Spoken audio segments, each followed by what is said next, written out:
welcome to episode 11 of the Pop Shock podcast, and I'm 100% sure this week it is episode 11 because I checked. I am Dan Boyd, and I am joined by hungover Jerd. How you doing, Well, Jerd? yeah, I don't drink, so as hungover as I can possibly get. I'm tired, and I smoked a lot of cigarettes last night, and my throat feels like a backy hangover. I don't know, sandpaper has been ripped across it. But yeah. Oh. The descriptive word of sandpaper. Oh, I did it wrong. And we've also got the hero of the day, Chris, because I'm going to a concert later and I need to print the tickets, and Chris just came to save the day and print my tickets for me. So well, here's hopefully. And you're not bringing them for that fucking. You're not bringing them for that, Jesus. I know. I can't even tag along. That's shocking. Listen, take some photos. Take some photos. Yeah, so this is episode 11. We've got some news to talk about today, and we've got some kind of what you've been watching stuff to go over, like Obi-Wan and The Boys and stuff. And we are going to do our topic on the best and worst sequels, maybe in recent memory or of all time. I think we keep it loosey goosey because we only decided on doing it about 5 minutes ago. So. We're basically trying to avoid talking about the sequels that we always talk about. That's Terminator 2, Spider-Man 2, somehow Resident Evil, Metal Gear Solid. We always talk any discovery. Like if you like those things, we will just talk about them every couple of weeks. Like, which I think that's what all of this stuff is for. Really, that's all I want to hear. I only watch videos on those things online. That's my entire range on YouTube. Yeah. So let's crack on with news because we are on a bit of a tight schedule. This is kind of what you've been watching because I did rewatch this last night. But Doctor Strange 2 is on Disney Plus. Oh. Has anyone watched it yet? Rewatched it? Well, I saw it 3 times, so already in the cinemas. Okay. I spent 40 hours watching it again. I only got half 20 minutes. I was like, all right, okay. I don't know why I stopped halfway through watching it. I was so excited to watch it again because I was like, I would find all the wee bits that I missed. Because you're a decent cook. No, exactly. I stopped at the bit where you saw this hot dog vendor. I can't remember the guy's name. Oh my god. Pizza Papa. Pizza Papa always gets paid. The lovely Bruce Campbell. Yes, that's so. I did feel that I don't know when I watched it last night. I did feel that some of it was a wee bit. I don't know when you're not watching it with all the hype. Exactly. The script isn't great. Like he shoots webs out his butt. His butt. That's what was said in the last film that we saw. Yeah, I don't know. Just certain parts that are just a bit written better. But there's still sections of it I really like. One of my favourite scenes, it comes out of nowhere, is that scene where Baron Mordo does the explanation of the Book of Ashanti and the Darkhold and stuff, and it's this weird montage that feels straight out like Buffy the Vampire Slayer. I love that part, and I love the part where Wanda does a dream walk into her other self's body. Yeah. That whole scene where she's walking. What's the Buffy bit? So it's when Strange and America Chavez first go to 838, whatever the universe is called, and the one other universe that they really go to. Yeah, they go and they see the big Doctor Strange statue, the one with the terrible peripheral vision because he's got a massive cape, and Mordo comes to get them and then he takes them in and then he drugs them, but while they're drinking the tea he's explaining where the books come from and the book's powers and stuff and all that sort of sequence, and you've got this weird fade in fade out side by side thing while Dan Elfman plays this weird music over it, and it just it's the superimposed Wanda and shit. Wanda's doing that stuff, and there's stuff going on. I don't know, I like that sequence. I didn't really just get the Buffy comparison. I was like, what? It just seems a bit cheesy and a bit 90s. Do you know what I mean? That's kind of what I mean. The music, I think I said that when we were talking about it. The music right there is very like the montage from Peter designing the suit in Spider-Man 1. Spider-Man 2. The first one. It's very similar kind of guitar. Yeah, did you think the Illuminati was still? Did it? Because when I first watched it, I thought even the Illuminati was. I accepted that it looked a bit just cut in. Do you see it now, like as you've watched it a couple of weeks after its release? Yeah, you mean the fact that you know that Reed Richards wasn't on set? I don't feel like it's as obvious in It's just Multiverse of shoved in. Madness as it was in No Way Home. I think in No Way Home, there's a lot of like you can tell that Reese Ifans wasn't even on set a lot of the time, and neither was Thomas Hayden Church. You know, like you can Yeah. really feel that. Like it feels way more like disjointed and put together, made during COVID type thing. Made in a box. Whereas this felt a wee bit more kind of cohesive in that sense. Yeah. I think the writer, which is always this shit with the writers come out and say stuff at the end. They're like, "Oh, fucking that's that." I'm like, I'm going to add on stuff, but the people were saying that the way Reed teleports in is like the way it's Doom has a time. It's a time portal in the comics, so. But the writer apparently said that is Doctor Doom's time portal, even though it's just a teleport that he's coming. Maybe he's teleporting in. It's also not unlike how they did it in Loki with the what they call the TBA, whatever they're called, TVA. The way that they're well, their wall thing comes up. Yeah, that was kind of similar in style. I did see enough. Oh no, I was going to say, did you see there was something? I don't know if it's news or it's just random, but Kevin Feige, is it Kevin Feige? Kevin Foggy? Feige. Kevin Feige. Kevin Feige. Never heard that pronunciation before. He said that there's going to be like an actual big bad guy, like a big plan. Yeah. I don't think it's that well hidden. Like they've been talking about multiversal stuff and a big multiversal war that's going to come. Like I was going to say, is that the introduction? That's be a fit. Strange kind of thing.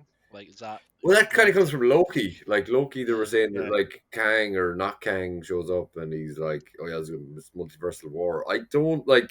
I know they haven't officially said Secret Wars like as an announcement or anything, but I think they've just been like Secret Wars is a bit different because it's not just like Thanos who shows up and he's a person and they're going to go, "Oh, that's something to focus on." And he's like, that's what he's saying. The hints are already there, but it's like it's all multiverse stuff. Yeah.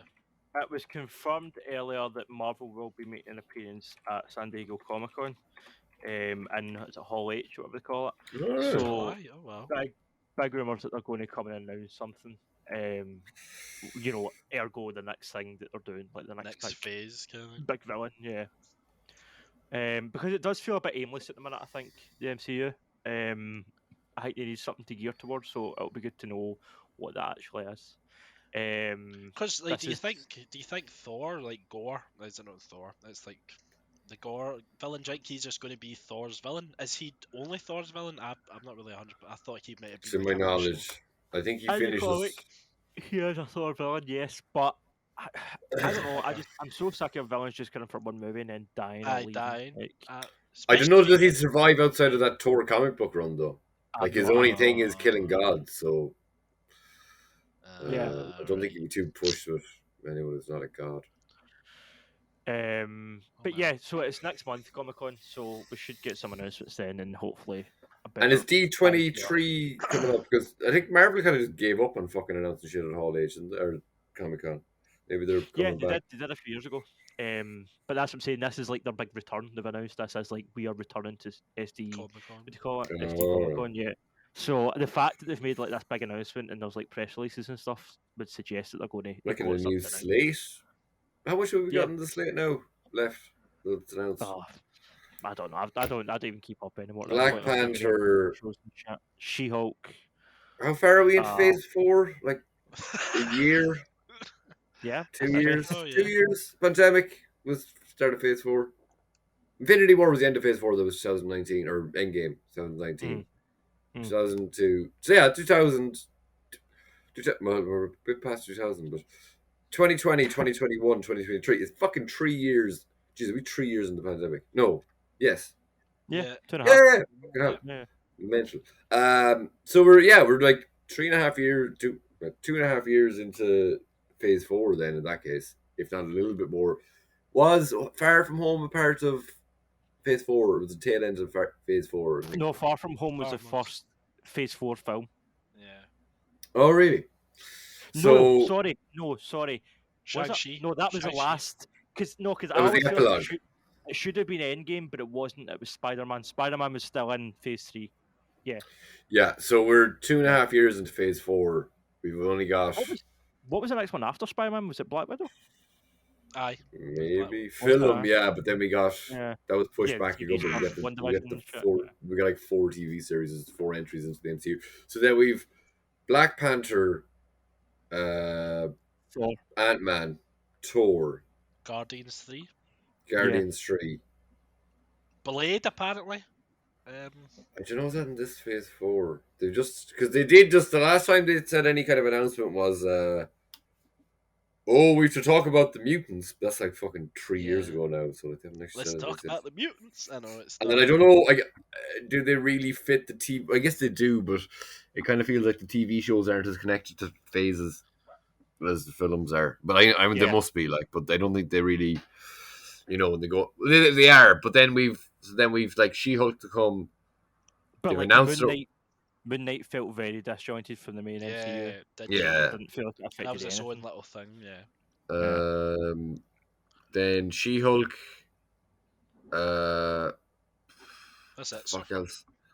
Thunderbolts, is that this or is that next? That'll probably announce haven't- officially at Yeah. this event. So we could be getting like either there's more to go in Phase 4, or we could be getting early Phase 5 announcements. I'd say they might even go as far as at least announcing like a Fantastic Four. Yeah. Or I think X-Men is like, just fucking make X-Men already for fuck's sake. Anyway, Everyone like Tom Holland will be 50 by the time they make it. Like they Yeah. fucking age everyone out of the role. So I'd say like I guess we could get it. We could do a little bit of research and check that out, but I will just Google Phase 4 Marvel.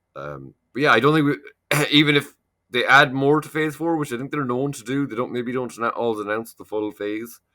I'm just looking up the new, and it's nothing's. Everything you've said is kind of that. There's nothing new. We've actually got a lot in the like Eternals was last year. Shang-Chi. The Marvels. I forgot about that. That's next year. Mm-hmm. Blade. Release date August 19th, 1998. Moon Knight. Secret Invasion. But again, I don't know if the TV shows, even though they're probably Armor Wars, Ironheart. that's right. We're doing them. Echo, the Echo. Hawkeye spin-off. Phase 4 here, according to this: Black Widow, Shang-Chi, Eternal, Spider-Man. We doesn't actually mention which one it is. I think there's No Way from Home. Doctor Strange, 2, Morbius 3, Morbius 4, Morbius 5, Morbius 6. Guardians. I Am Groot. That's already going to count. Okay, so like the only things we haven't got, I don't know if this is just like a fan one, but like the only things here that aren't very close to coming are Secret Invasion. I'm not fully sure when that's coming out. The Marvels is next year. Fantastic Four, I think, is technically a part of Phase 4. It'd be kind of silly if they didn't make it part of Phase 4 because there's 4 of them. Then Armor Wars and then Ironheart, which I think Ironheart has started shooting. So yeah, we could be getting like Phase 5 announcements. Yeah, probably. Speaking of MCU shows, Miss Marvel's on it at the minute, and Matt Lintz, who is in that show, was apparently originally going to be the MCU Spider-Man, which, thank Christ, it was Tom Holland. Right? Why? What's wrong with him? He's so annoying. Jesus Christ, He's he's very so Peter annoying. Parker-y, like. Oh, he's He's such a wet sleeve. Well, wet's Peter Parker about a wet sleeve, but he's such a wet sleeve. I believe it. He's such a whiny wee. Oh yeah, you've just fucking gone indignant against fucking Miss Marvel. And the Human Torch was denied a bank loan. I don't get it, man. I think it's really good, and I like it all. And I think you're. I like parts of Miss Marvel, and we'll get into that, but he's not one of them, unfortunately. Well, you sold me on watching it, Dan. He also irritated the shit out of me in The Walking Dead when he was in that. Oh, was he in that? Yeah, I was glad when he died.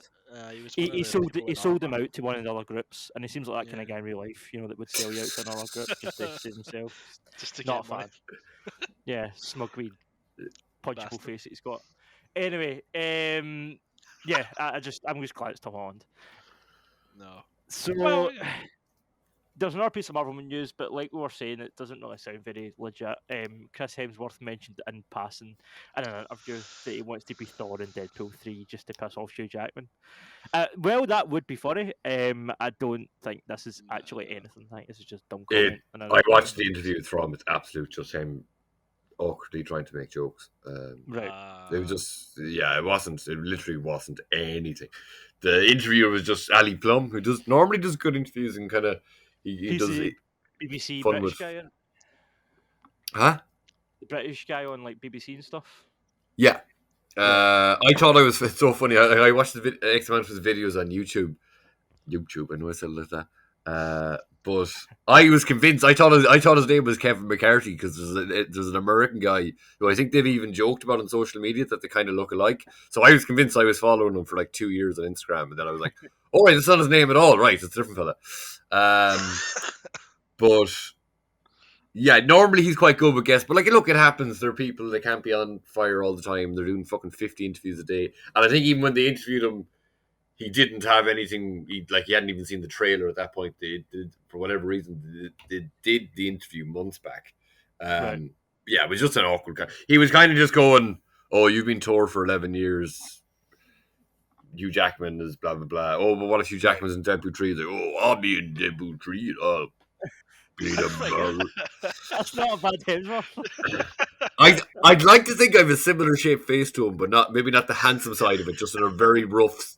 If a child was to draw Chris Hemsworth, I think I could get the face. No, actually, the more I think of what Chris Hemsworth looks like, I don't know what about him. But I think I can do the deep voice at least, especially after all the cigarettes I smoked last night. I appreciate that impression. So moving on He's from adopted. moving He's on to Marvel adopted. stuff. Did you just play the Tony Hawk's 1 and 2 remake thing? 'Cause Yeah, I did. Yeah. Oh, sorry, the remake. No. Yeah. No. So I was hyped for it, and then I played it, and it was kind of disappointing. It was fine, but I don't know. It was fine. Like I got really fed up of it after a few hours. I don't know. I think it's the sort of game that back in the day when you didn't have any commitments and it was basically the only game you had to play.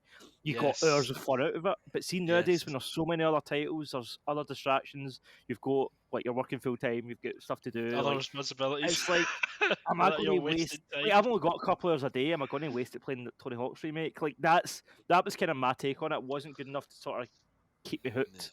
But I think it survived on a nostalgia. Like really, well, I think that's what. To be fair, I'm kind of the minority. Like people love that game. It got great reviews and it sold well and it done really well. So everybody kind of thought that they would keep remaking them, but it was made by Christ. What were they called? I wrote the story about it.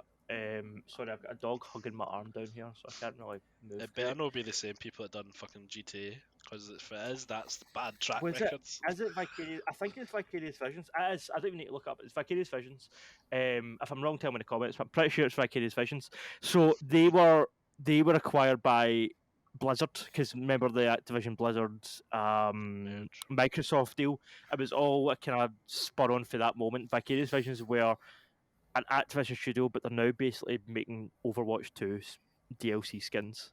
So instead of making Tony Hawk's 3 and 4, they're doing Overwatch skins. So that's a bit depressing. Like, although I didn't love the Tony Hawk 1 and 2 remake, I would rather get that than just a team making Overwatch skins for a DLC package. Do you know what I mean? It's just a metaphor for the gaming industry at this point, to be honest. Like, I know it's a remake, but at least the Tony Hawk's remakes could have had some sort of level of creativity, instead of just, here's a blue like diva or whatever the hell the characters in that game are called. It's like, It's like, I think like now, like because it's like a formula. Like companies now have a formula of making either games, films, and stuff. And now that Marvel, you can kind of see it now. Either people are getting fed up with the same routine, and it goes from games and anything. They're like, well, I'm going to make a bold statement. That's my finger you're biting. I'm going to make a bold statement. I think Activision are worse than. I think Activision are worse than EA at this point. Really? Wow, no, that's a really bold statement. EA has a bad track record. Man, nothing. Like, what is one pain in the arse? Other than that one. What about Activision? Yeah. Just this shit, just cancelling games that were actually going to be creative just to do DLC. The fact that they're firing, like half loads of their staff are getting laid off. Laid off, yeah. They've always been scummy, but just I don't know. It just seems like there's no. They seem like a business at this point, doing things by the numbers instead of any sort of creativity and originality. Like anything that was there for Activision is gone at this point. Yeah. I mean, what was the main games for Activision? Really? I'm thinking Call of Duty was the main seller, and that wasn't even really creative. Yeah, but I mean, like, studios like Neversoft back in the day, like they made the original Tony Hawk's and made the Spider-Man games on PS1. Like, remember Activision used to actually be a creative studio, like, and had games like that coming out, and now it's just like I know it was still franchises like Tony Hawk's and Spider-Man, but at least it was something. They did those Marvel Legend games that I love.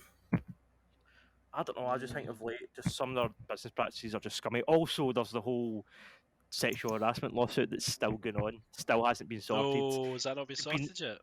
Wow. They tried to sweep it under the rug because Microsoft bought them. It was like, we don't really need to address this now, it's Microsoft's problem. It's like, no, it still happened under your roof. You still need to address this. There's still people out there looking for an answer. And it's just a horrible scummy company. So I mean, they did make one of the best. Like, was it? Oh, I might be out of line there. Activision did make Crash Bandicoot, didn't they? So again, it was back in the day. It was Activision, and then the remake was done by Vicarious Visions, who I'm pretty sure it was Vicarious Visions that done the remake. Who done the remake but didn't make the newest Crash game, Crash 4. I think that was made by another studio. Hold on, I'll double check that. Because I was just thinking, they surely didn't just do Call of Duty, but then I was like, oh, I bet they do one of the classics. But see, they became more of a publisher than a. It was Vicarious Visions that did the Insane Trilogy. Yeah, they're not really a developer anymore. Activision, they're just a publisher at this point. They just did prototype in that really good Hulk game that was kind of like the prototype for. Yeah. Well, that studio is now. Oh no! Do you know what it was? I knew I was writing about them recently in one of my articles. Do you remember Scarface, The World Is Yours? The Scarface game in PS2 that had Al Pacino's likeness. So that was the same studio that went on to make Prototype in the Hulk game. They were developing a sequel called Scarface Empire, and Activision, being Activision, cancelled it because of course they did. They're Activision. Yeah, so fuck Activision basically is the long and short of this. Yeah. Oh well. Scum. Well, they're worse than EA then, apparently. I don't know. EA they're all horrible, terrible, awful companies. That is what it is now. Like practices that allow their staff to be abused, and then just fire them at the drop of a hat, and then just cancel projects that people are excited for, and just care about the bottom line. And then they abuse Star Wars games, and they abuse. Screw that! I'm getting really worked up. Activision are the worst, right? That's the point. Let's move on before we get too angry. Go on, John. Sorry, the fucking bit random because it got me to start looking up games, but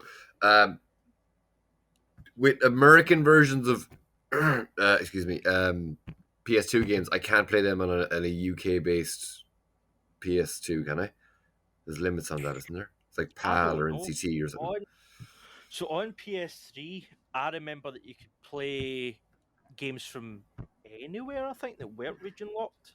Because I remember going to America and being 13 years old, I bought PlayStation games and brought them back with me. And I remember asking the guy in like GameStop, like, "Oh, will these work?" And he was like, "Ah, they work fine."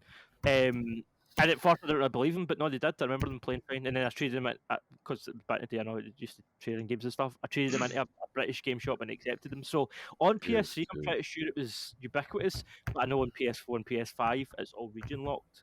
Like if I'm for KeenGamer, if I'm requesting a game to review, I have to say the UK version, because if they send me the American version or the European version, you can't play it. Can't play it. I think when I was younger, I got like a German version of the PlayStation 2 and PlayStation and PlayStation 2 are region locked. It's 3 regions: NTS, U-C, NTSC, J, and PAL. So I think one of them is Japan. And I remember PAL. One is American. PAL is our one, I think, or European one. Because I remember, I got I was on a school tour in when I was in 4th year, so that's about 2004. and I got like one of the more. I think it was a Mortal Kombat. It was the first one where you had a weapons mode, Right. and I'm pretty sure I played it for a while and then it just stopped working. So Mm. I don't know. Like that should have been a European version. So I don't know.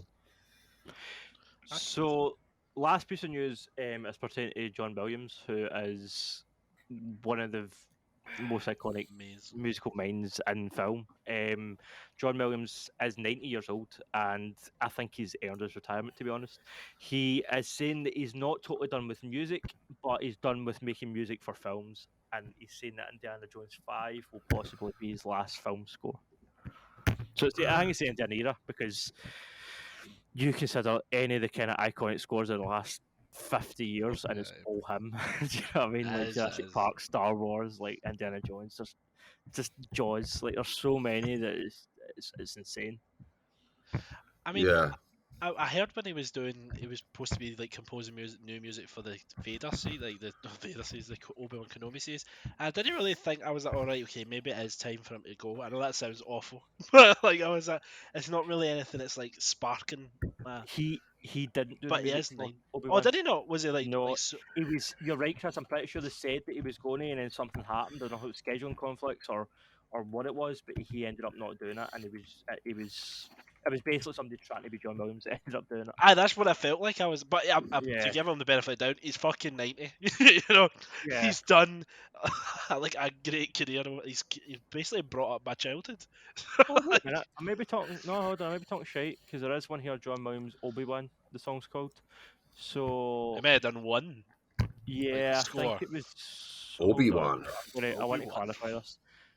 So the Obi-Wan theme is a piece of music that he wrote for the prequels that then he updated for this series. But I think the rest of the score was done by someone else. I think that's what happened. I just, even all the way kind of, it was like, one thing that pissed me off was they never actually used any of the actual traditional music. Like even the Empire's March, they used that at the fucking last episode. It's a bit different too, wasn't it? It was a wee bit different. And I'm like, what the fuck? Yeah, well, you had the opportunity to use all this stuff and you didn't use it. The John Williams piece there, that's the last piece of news. Shall we just jump right into what you've been watching and we'll just do the Obi-Wan finale because I do want to talk about it. Oh, well, that's Let me just double check if there's any. That was a fun. Yeah. Sorry, if you get any more news, then have a wee look just now. I'm speculating, but as Dan, are you on the fence of the final episode? You look like, just by the way you're tone. Now let's talk about this final. It was really the right. I'm not. I'm gonna. We'll wait for it. I don't want to give anything away. Oh, I guess. Well, we can maybe tie this to the Star Wars. I can't remember. Do you like it, Dan? I know you talked about it very recently. Fallen Order, Jedi Fallen Order. The game. Oh! But he becoming a Disney Plus show. Yeah, in a live action show apparently. Yeah. Cal Kestis is such a whiny bitch. I'm so fed up of seeing him, man. I don't want more of him. Would it work? Is the game like on another? You know, like say for Force Unleashed. Not that I played it, but I assume they just went a bit mad and they're like, oh, whatever, it's a fucking game. Did they go a bit mad with Jet? Oh, you didn't finish them, did you? Dan? I finished it. Yeah, I finished it. And did they go a bit mad? But like, oh look, it's a game. We'll just do whatever the fuck we want. And like, if they're trying to make a show with him now, then I'll have to. I didn't feel like it felt like Star Wars. Like there's witches in it, there's zombies in it. There's I don't know. It just a lot of it doesn't feel like Star Wars.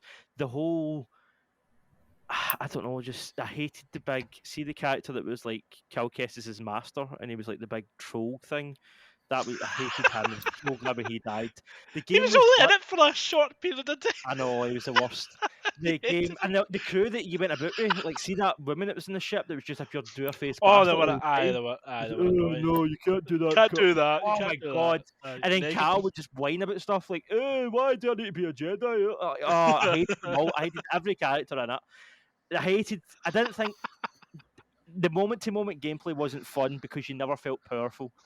Yeah. Like, I get they were trying to make it challenging because obviously it was in the era where everybody had to make a Dark Souls game. So they were trying to, copy the Dark Souls formula. I get that, but as a Jedi, you should feel like the most powerful person on the battlefield, and you never did in that game. You always felt like you were on the defense, even when you were fighting like bugs or like some generic villain. Like sometimes you would die, like the bug thing would kill you, and you're like, in no way, in no universe would a bug kill a Jedi. Like it just didn't feel like Star Wars. It felt like you were this just wee guy cutting about with a lightsaber, this wee annoying guy cutting about with a lightsaber in a universe that's kind of like Star Wars, but not really. Like that was kind of my whole thing on the game. I didn't like it. Well, I wanted to like it so much because I wanted like the trailers made it look like Uncharted Star Wars, which is the coolest idea ever. And I was like, oh, it's gonna be so good. Even though Star Wars 1313 get cancelled, this is gonna like make it okay. No, it was crap. It was awful. It was just a shit Dark Souls clone with a Star Wars skin over it. Bad game. I mean, I also I didn't watch. was. Screw I you, was- EA. Sorry, it was Astro. it was a. I'll give you that. I mean, I didn't. I like. What surprised me is like they've actually brought the elements from that game into fucking Star Wars. Like I thought it was like what Jerd was saying. It's just a game that can do something like it's the Force Unleashed. It's separate from the films. But as soon as they brought that, like the kind of the palace element in the Kenobi series into the fucking thing, I was like, oh no, that means Cal Kestis is going to come on. Like he is an actor, that is motion. Yeah. So And he can looks like actually him. he can Didn't actually just make him. no, it's Yeah. him. So he can Yeah. actually be alive, and I'm like, oh fuck, maybe no. But to be honest, it could be a better series than the fucking sequels. You never Listen, fucking know. You're not gonna have to play the TV show if they make it. So No. You have to watch it though, Again, sit through it.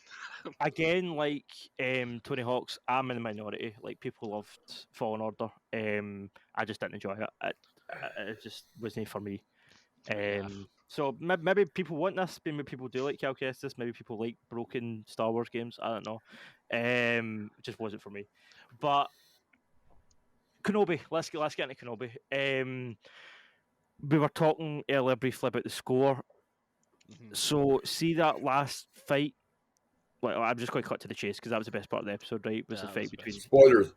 Vader Go and straight Obi-Wan. into spoilers. Spoilers, I guess, yeah. So the fight between the two of them, right? It was pretty great, right? I really enjoyed it. I thought the lighting was really good. The way it was done at night with just the two colours. I liked the use of the reflection of the light on Vader's helmet. I liked the acting was incredible. The writing was good. The script was good at that moment when the two of them were speaking. But it was so close to being great. All they had to do was put in Duel of the Fates. See if they just put in Duel of the Exactly. Fates, it would have been perfect. It would And have been brilliant. I feel like that's a metaphor for that whole series. The whole thing's like almost great, and there's just something missing. Yep. And that's Obi-Wan overall as a series. I enjoyed it. It was almost an amazing show. It just wasn't quite an amazing show, and that's disappointing. That's my kind of review of the whole season in a nutshell. I know. It's a weird kind of. I mean, after every episode, I had like a kind of feeling of, all right, okay, it's over. Like I wasn't excited or anything like that. I was like, all right, I'll watch next one. It's just like every other TV show, and that's not something you want from a fucking Kenobi, Star Wars, one of the main characters in fucking Star Wars. And to go back to that fight, I loved it. I thought like, oh my god, Kenobi's really batting the fuck at him. But it really devalued Vader's power, I think now. I'm not going to look at Vader indifferently. Like he's just going to be a guy chasing people that are less powerful than him. Kenobi is so much more powerful now that you didn't really realise. I quite like the idea that Kenobi has always been more powerful than Vader. Like during when obviously on Mustafar when he cuts his arms and legs off, obviously he got the upper hand there. And then again here, even though Obi-Wan's rusty, when he manages to sort of call back all his power and stuff, he can still beat him. And then even when he's an old man and Vader cuts him down, he let himself get cut down at that point so that he could go and be a Force ghost and stuff. So I like the idea that really the whole time the ball is in Obi-Wan's court and Vader's just an apprentice. Like, he's a big robot, scary apprentice, but that's all he is, really. I kind of like that. I think it does kind of undercut all the threat of him. I mean, I think it gives him... Everybody sees him as a super scary space Nazi threat, this big, horrifying, strong presence. And Obi-Wan is like, you're just my wee mate still. Pure do you know what I mean? I can still part of you. Like, exactly. I kind of like that. Billy Big Boots. I got a big push. But I still thought I liked seeing Vader in the show. I thought the moments we Yeah. did see him, he was well handled. We spoke last week about how he's the impressive job they did of bringing that character to life with the different performances and with the different Yeah, shot. patch make Frankenstein job.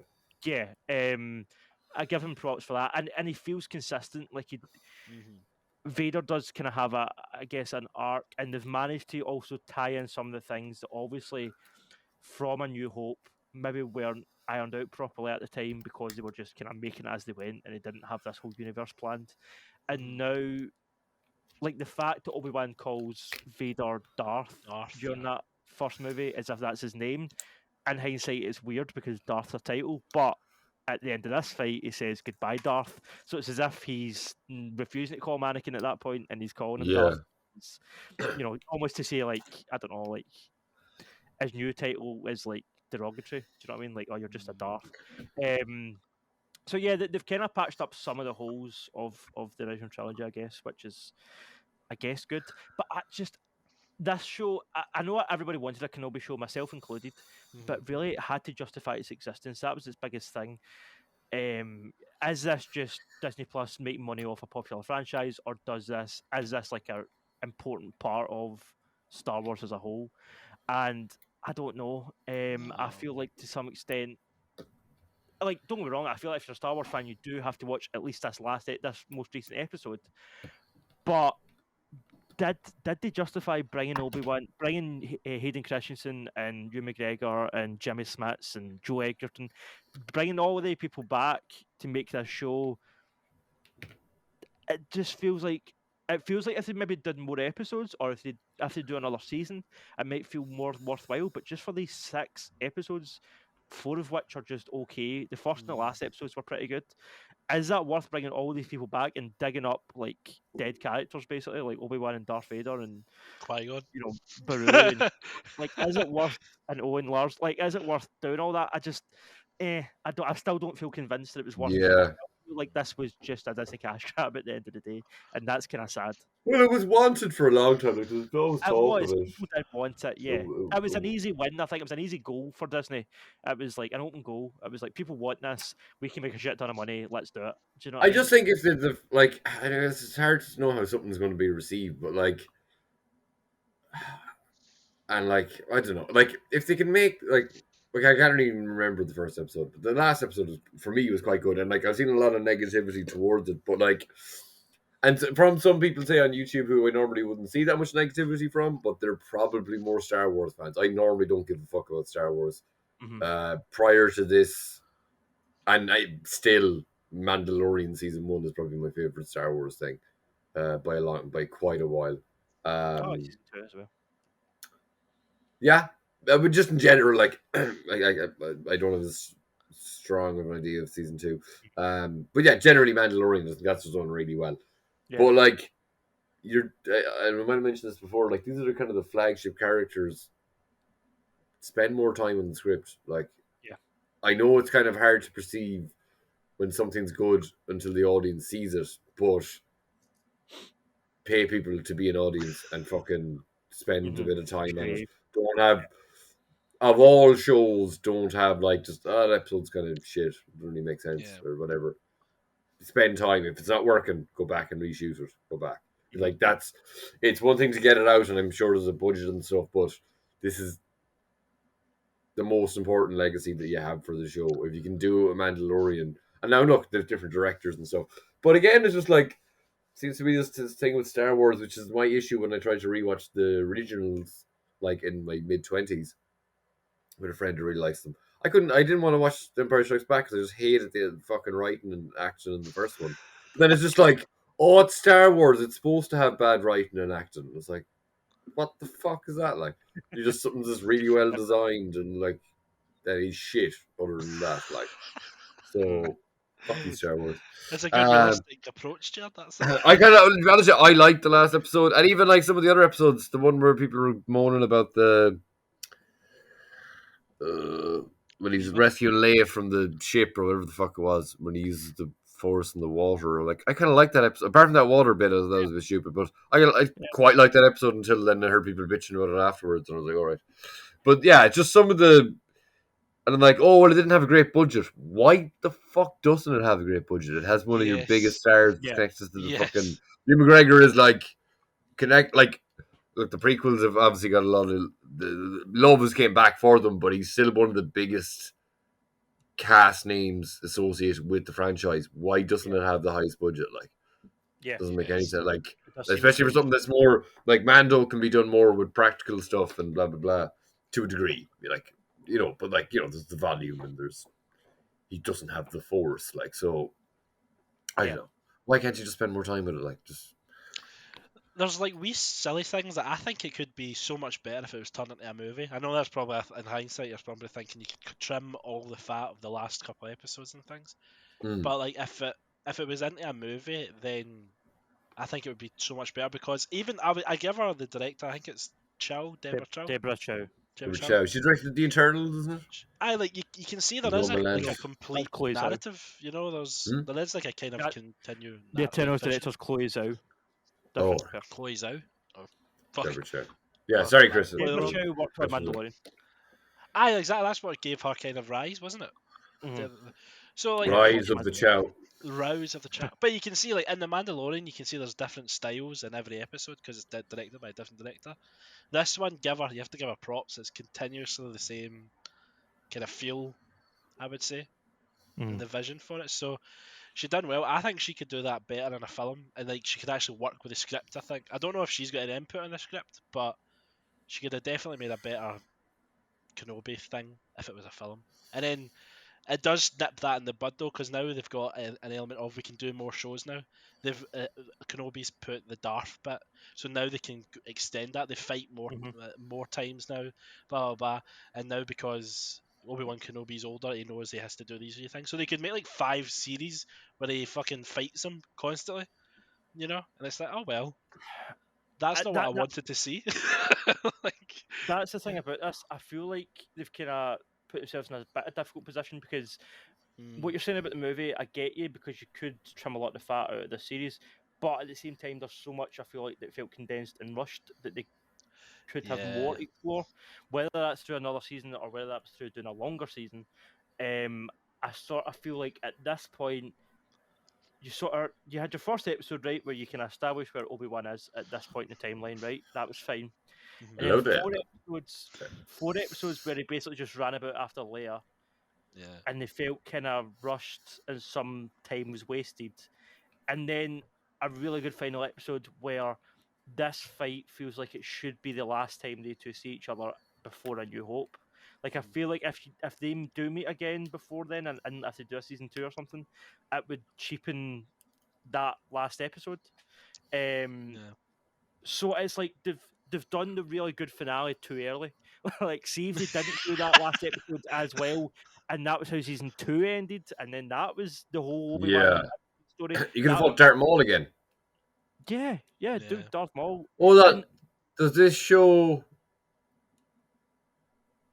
decanonize the Clone Wars TV show? I'm not sure. I don't think it does. I don't think it affects it. When are those series supposed to take place? Are they supposed to take place in between the other films? So some of them take place during the Clone Wars, so like between episode 2 and 3, and then I think Star Wars Rebels takes place. I have no idea what that is. I think that might be in between. No, I think Rebels takes place at this same time as Obi-Wan, but maybe just after it or something, or just before it. And I don't know, before it probably, but I don't know. But because this Obi-Wan's 10 years after Revenge of the Sith and 10 years before A New Hope, so you still get 10 years on either side. So Rebels takes place in one of those, and so does Solo, I guess, must take place in one of those periods. And obviously Rogue One takes place at the arse end of that, just before A New Hope. So they three are the sort of in between stories, I think. See, one way I think they could actually dive deep into it, like, see if they made a Vader series or something like that and made it like a flashback series where they were going into Clone Wars and it's a more emotional state. I think that's how they should handle the next series. If they don't do an Obi-Wan, they can do Vader, like do the opposite side of the coin, but have Obi-Wan in the Vader series. But it's not them fighting. It's like him in the back attack remembering, and then you see Qui-Gon and him training, and he's remembering things. You know, I think that could be so much better, and you could see elements of like Anakin turning to the dark side more and stuff like that. I think I that could be feel so like much this should better. have been 2 shows. Like, do you see the Inquisitors program? That should have been a whole different show. Like, I know that they had that in their hand, the putty, to Reva's make arc some felt so like rushed and then so forced. Yeah. like what's the word at the end? Like cut off too soon. It was Yeah. just like, oh, There'd have she been like can't kill the 5 three boys because series it's in like her. this. The end. Like, yeah, it was too muddled. And I mean, I think the fact that during that last episode when you were watching Obi-Wan and Vader fighting, every time it cut away, you were like, Aye, can we just I'll get get back me to back. that again? Yeah. Again, that is like a metaphor for this whole series. That those should have been two separate shows.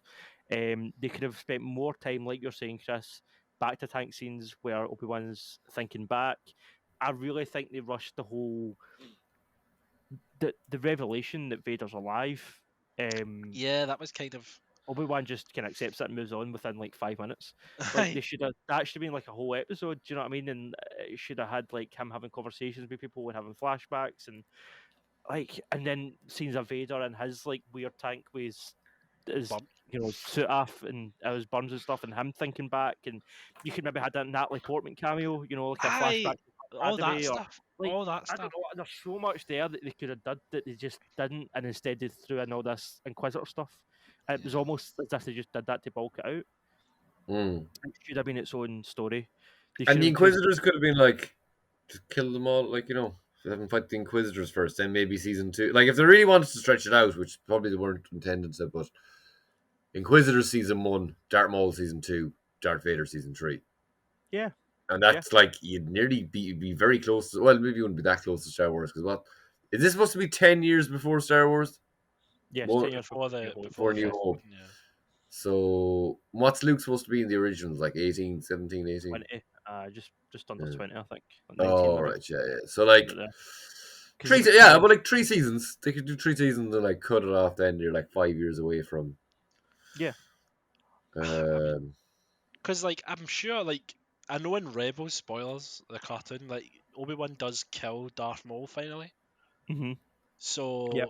I don't know if like they're going to do that kind of like a jump age thing. Like maybe like this is Ewan McGregor. They do the second season where he's kind of learning with Qui-Gon, then the third season is where he kills Maul. Oh, So like he's in live gradually getting older. I don't know. Yeah, I don't. But Because that's to be said for people not aging the same anymore too. Like I don't even know what the. well, that's the thing. yeah, Everybody's saying like, "Oh, how's he going to look like Alec Guinness in 10 years' time, whatever." First of all, see when you actually go back and look at Alec Guinness, he's not that old. he's Like not. I think he's in like our heads, 60 maybe. he's like an old man. He's just got white hair and a white beard. Like he's not that old in the original Star Wars. And see age-wise, it works perfectly. Ewan McGregor currently is 10 years younger than Alec Guinness was during A New Hope. So if the match that up.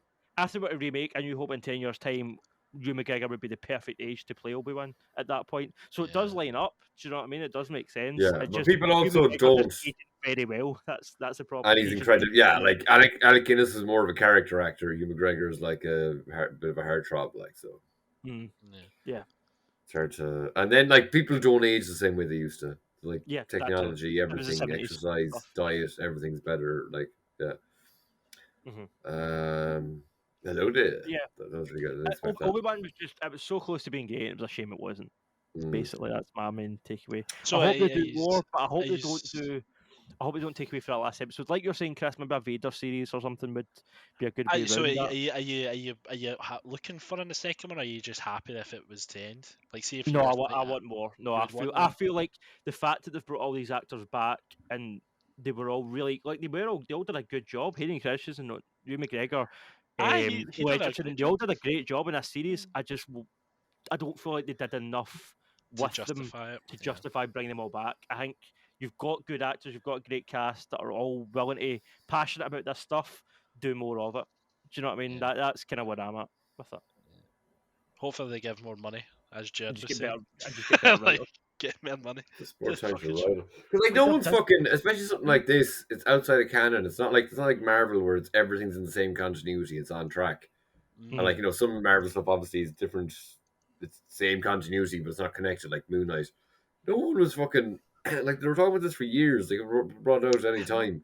Just spend more time in the script. Like I don't see the doesn't seem to be any rush on making it. So just like make it good because that's Better. something that'll stand to you. Like Mhm. you know, like it's arguably you could have had a place amongst the like I know there's different shows and shows of different qualities and but like it could have had a place among the pantheon of like it could have been like you know obviously there was issues with the latest trequel but or trilogy but it could have had a place among the originals like really it could have Yeah. been a real fucking gap bridger between both like and then they just kind of like whatever it's this. Yeah. Or not fully. Like I'm again. I think it's a lot of it is me just not really caring that much about Star Wars. And I was like, yeah, right. But like, Some issues with it, but there was one thing just going back to Dan's about the whole the Duel of Fates. There actually is a video on YouTube where somebody's edited that song in, and you can just see it, and you're like, oh my god, this Is it so much better? Yeah. it's so much and they had it better. in the trailer. I think they did. Yeah, I they think did. they fucking did. They played the Yeah, classic Phil music, had it. That was they kind of got me hyped for it. I was like, oh, that's a good Yeah. song. and it's not in it. Yeah. So Insane. you're like, what the fuck? I want to talk to the editor and say, right, okay, why did you choose that song? Probably not even their choice though. Really, Yeah. it'd be like that'd be something like there'd be their version of Kevin Feige.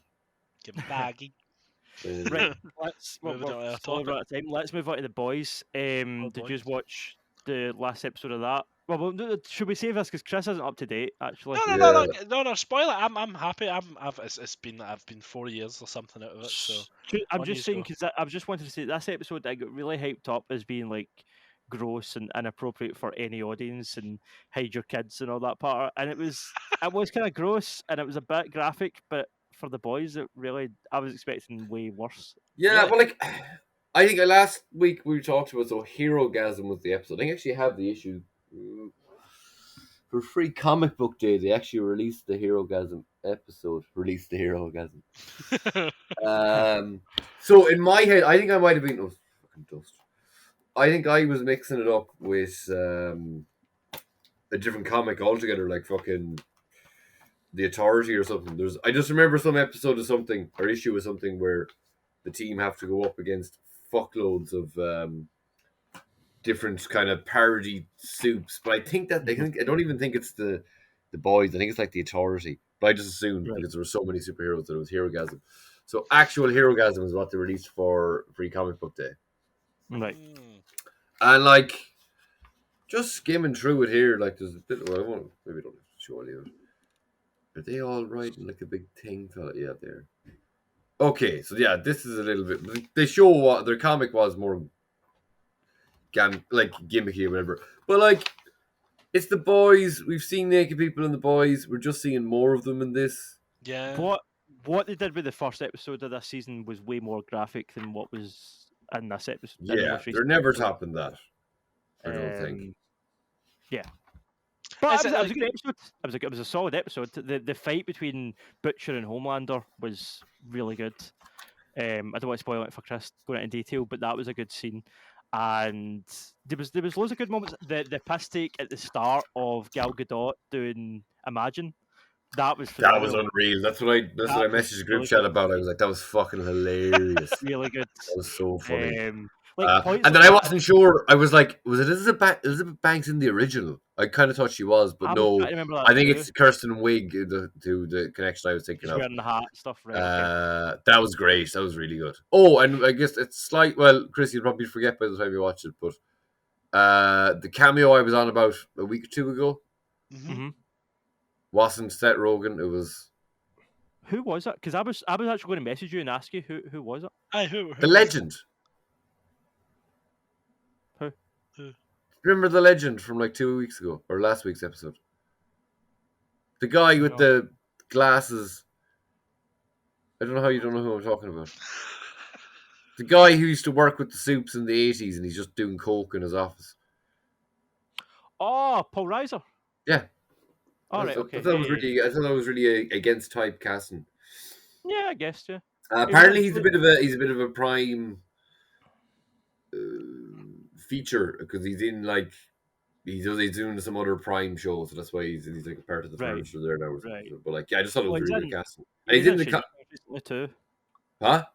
He was in Stranger Things recently. I was going to say, like, he's the guy. Yeah, but I guess just in my head, Netflix out like even in that, he's playing kind of like an echo of his Aliens character, but he's Aliens, maybe a nicer guy. Yeah. Yeah. It was. Yeah, he was talking about like having. What was it? Him and Adam West? No, it was him and. Oh, who was it that he named? He named like a celebrity that he slept with in the '60s, and it was like. Was it Adam West? Can't No, remember. it's a There's a fucking funny line about it. Stella. Stella! Oh, Marlon Brando. Yeah. Yeah. He was supposed to be bisexual, I think. Yeah. So yeah. Some of that dialogue was quite, I guess, against type for him, but I just felt just the god. I've never seen him play a character like that. He's normal. Like, cause when I first saw him, I was just like, "Oh, I'm mad about you." That's my main point of reference for him. He reminded me of Mark Maron a bit in The Boys. No, That would have been a good Mark Maron character. I love him, man. He's brilliant. I love Mark Maron. Love him so much. So funny. Yeah, he's okay. Oh, there you go. Oh! That's another Jeez, topic. man, this is all these There you fucking go. hot takes coming out of your fucking gasket. I don't These know. last few fucking weeks. Don't like Miss Marvel. Oh, we've talked about Miss Marvel too.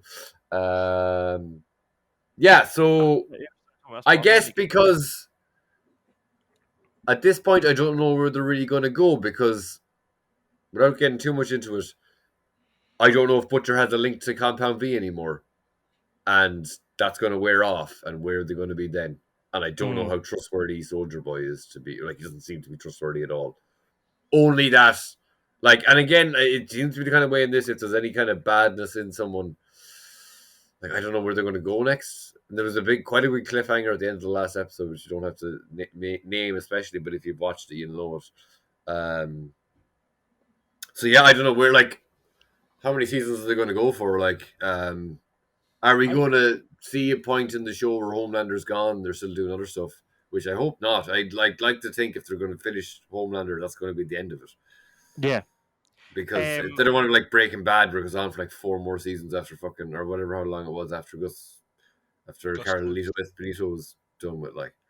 I don't know, 1 season after him. Plenty. It's too much. Really? I thought the last season of Breaking Bad's the best season. Is it? Oh, 100%. I don't know. Look at the face. The last half season. Incredible. The last season's incredible. Yes. Yes. Ozymandias, and what's the one just before it? The whole sequence with the one where Hank gets, spoilers, Hank gets shot. That's good, I guess. That could have been done. And then the very last episode where they could have lined that up with Carlito's death, though. No. I do. Or that could have been like second last episode, then kill Carlito afterwards. Like, fucking non-existent Nazi biker characters, whatever the fuck they were. Like, oh, we're so uninteresting. Like, you literally had the best villain in the show, and then you carry on for a whole other season. I know, I guess fucking Walt is supposed to really be the main villain, but still, I think. Well, I guess because maybe if you killed off, we're talking about a fucking show from 10 years ago. But Carlito Esposito's in it, so. What else, boys? No, I finished my thought there. Okay. If I can fucking drag it up. I can't. Breaking Bad, whatever, yeah. It's old. 10 years. Yeah, because I guess if you finish the show that way, you're making Walt the hero, which wasn't the point of the show, really. But, yeah, it'd be interesting to see where it goes. It's like, I guess, so the heroism of it all, it wasn't that raunchy, but it was kind of raunchy. Like, I didn't cop that it was an invisible girl using the dildo. I thought it was someone with telekinesis using the dildo. I don't think. There's a line which apparently is supposed to come from the comic books. Oh, I think I actually just seen that page here when I was skimming through. It's just like there's a lot of ADR voices going over, because apparently they didn't record it at the time, and apparently it's supposed to be the actors from. Oh, that's it there. Okay, I'll cover up. I'll protect your modesty of covering up your nipples, but there's a line that someone says, and I was sure it was "come on my cum," but it was "come on my hump." Yeah. Focus. Yeah. Well, that's mirrored probably. So yeah, that's that.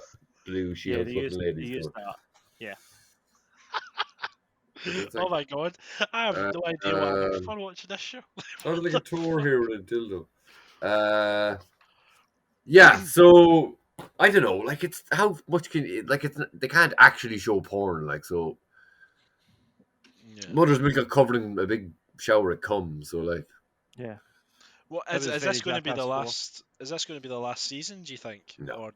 Or has it got like a complete like? I don't know how long the comics go. I don't know how long they're going to go with basing it on the I comics. think there's another couple. Oh, there was also an incredible scene with Homelander speaking to himself in the mirror, Norman Osborn style. That was incredible. That Oh. acting for Anti-Star was Jesus Christ. I feel like in the way that Downey Jr. is as Iron Man, Anti-Star as Homelander at this point, I don't think anybody else could do that role as well as him. I think he absolutely nails it. Yeah, well, I can't imagine they're like you're going to get like a reboot of The Boys in 10 years or whatever. Like, No. Yeah, I don't think probably, it's. probably more likely Preacher, to be honest. I think that's a more likely candidate for a reboot. Yeah. Well, like as someone was getting into, I was giving props to the comic tropes guy. He was saying like Homelander in the comics is just a bit of a fucking Egypt. Like he's nothing like this. Like this guy's a whole other. Like No, he's I was even incredible. trying to describe it to someone. Like that's how I just keep trying to describe it to people. Is like it's like fucking. It's an elevation, but. No, sorry. What I meant to say there was we've seen evil Supermen plenty of times. This guy really is it. Like I guess, the Invincible guy, Ultraman, Omni-Man is pretty good too. But like, Yeah, it's a lot. It's just this guy's performance. No. I don't like Invincible. I'm guessing like I've not really seen him in anything. Is this his breakout role as Homelander? Banshee. Banshee was he in Letterkenny too, or I'm just thinking that they're both American not seen shows with an Irish kind of name. I don't did know. just see I think I might have shared it in our chat, but I did just see screen grabs of himself and Carol Urban being in because they're both from New Zealand.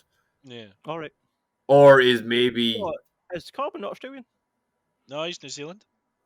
yeah, I think they're both Australian. Well then maybe the Homelander could be Australian, but what's his actual name? I don't know. Anthony Starr. I think they both could be New Zealanders, but screen grabs of both of them being in Xena.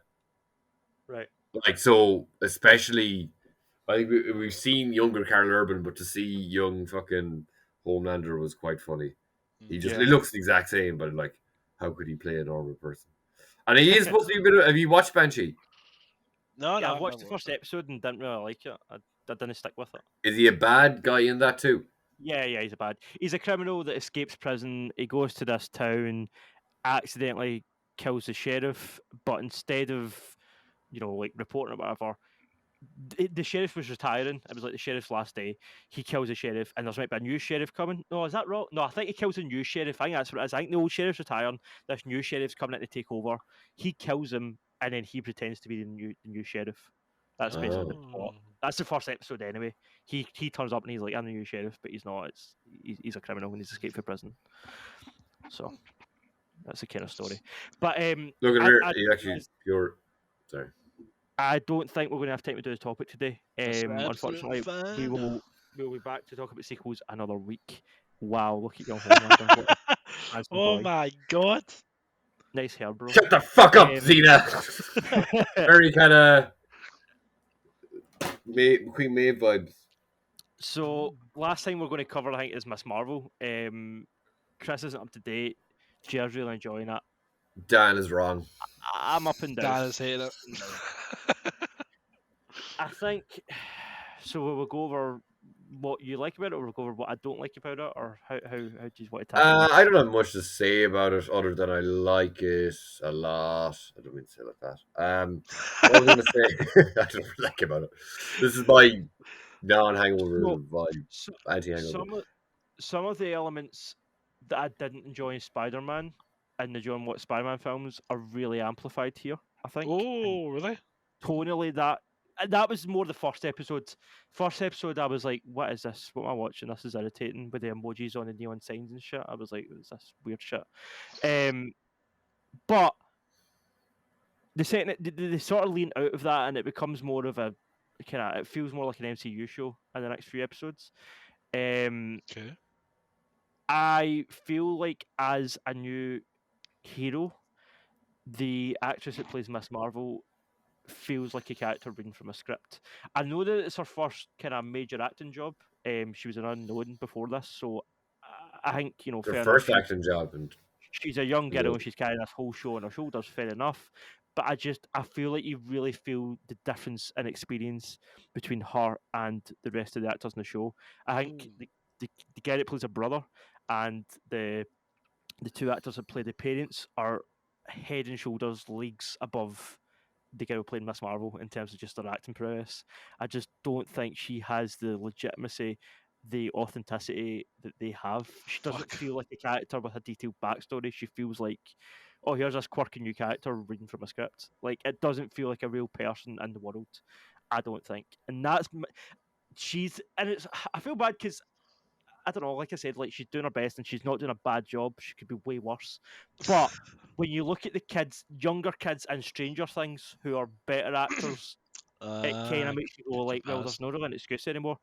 I feel like I don't know. There's just she keeps taking me out of it. I keep wanting to get into it, and I keep kind of getting into it with like the other characters around them, and then either her or the character, the boy we were talking about earlier that plays Bruno, will say something and it's like, oh, I feel like I'm watching a Disney show. Do you know what I mean? I feel like I'm watching a scripted series, and it just takes me, way back out. Exactly, but that's what I'm saying. It doesn't feel.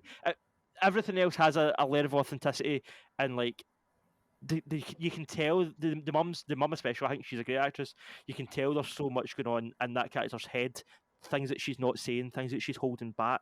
She's only telling her daughter what she needs to hear, even though she knows where this bracelet comes from. She knows the family history, and you get all that. She doesn't say any of that. You get all that just from watching that actress's face while she's delivering the lines, and that's a sign of a great actor.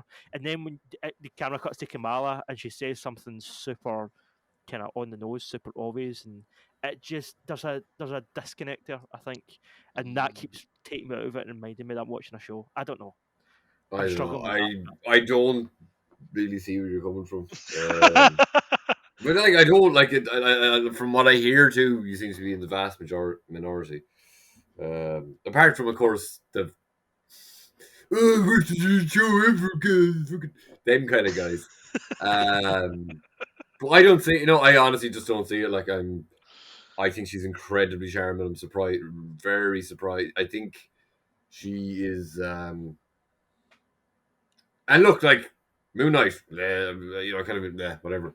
Not just to say the Marvel stuff. I just think she's really charming, and I'm kind of like, she seems to be one of those people who, like, from my point of view, she just steps into the role, and you're like, she's just one of those people who's able to act without having acting experience, and she's just able to hit the ground running. I kind of feel the opposite. I feel she's trying really hard. That's my issue. It doesn't feel natural. It feels like she's really.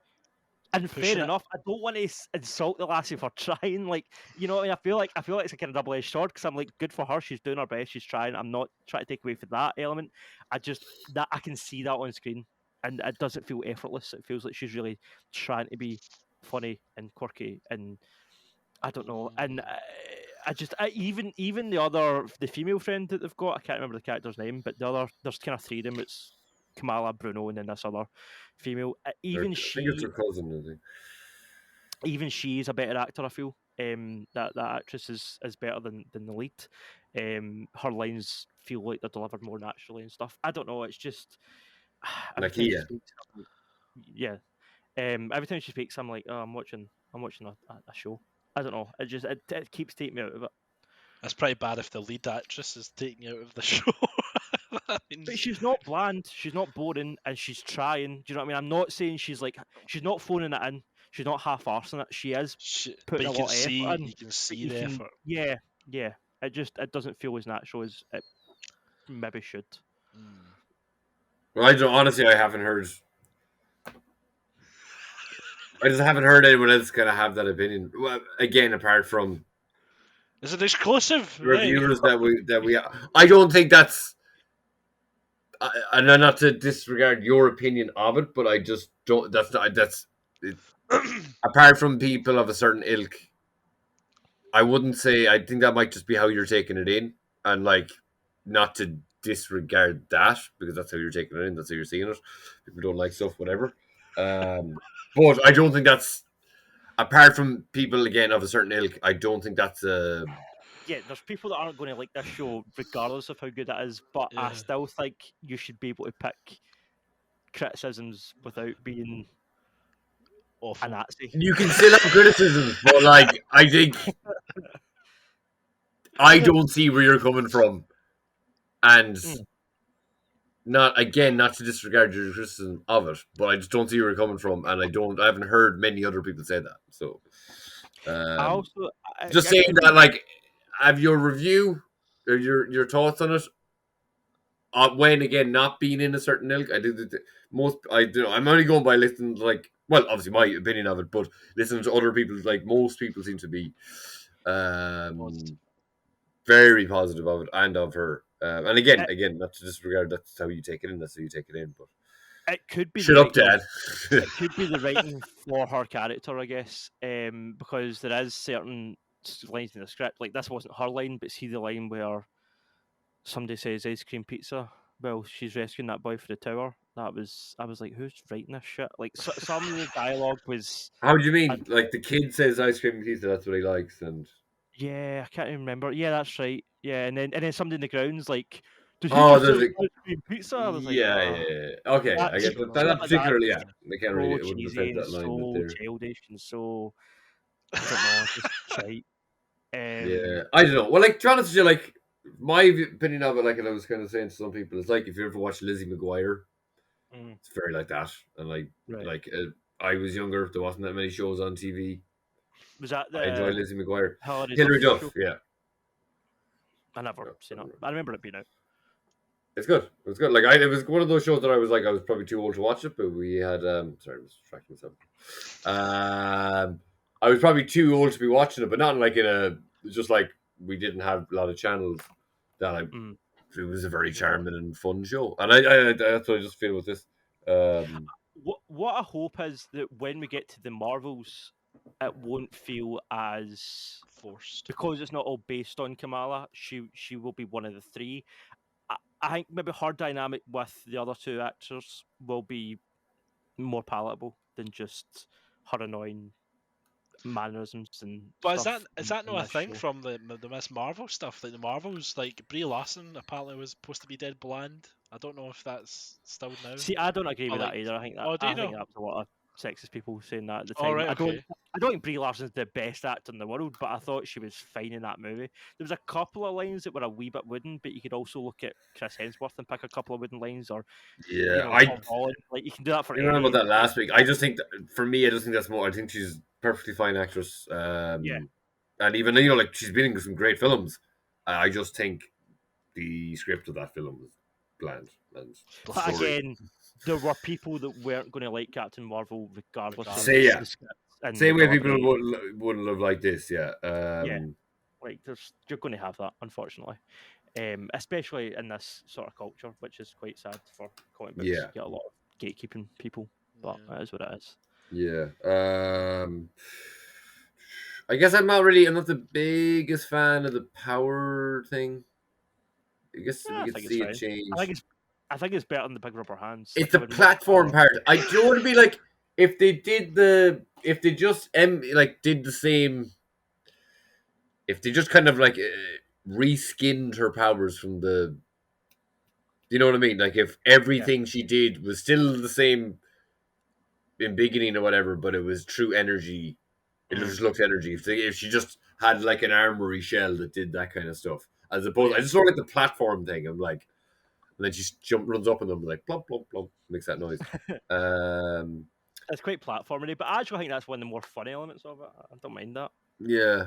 I don't know. And I think it also feels more consistent with the other Marvels, the other Captain Marvel and Monica Rambeau. Yeah, there was some things from the most recent episode I literally watched the episode, but I was obviously on my phone and didn't spot very. So there was 3 things to the flashback.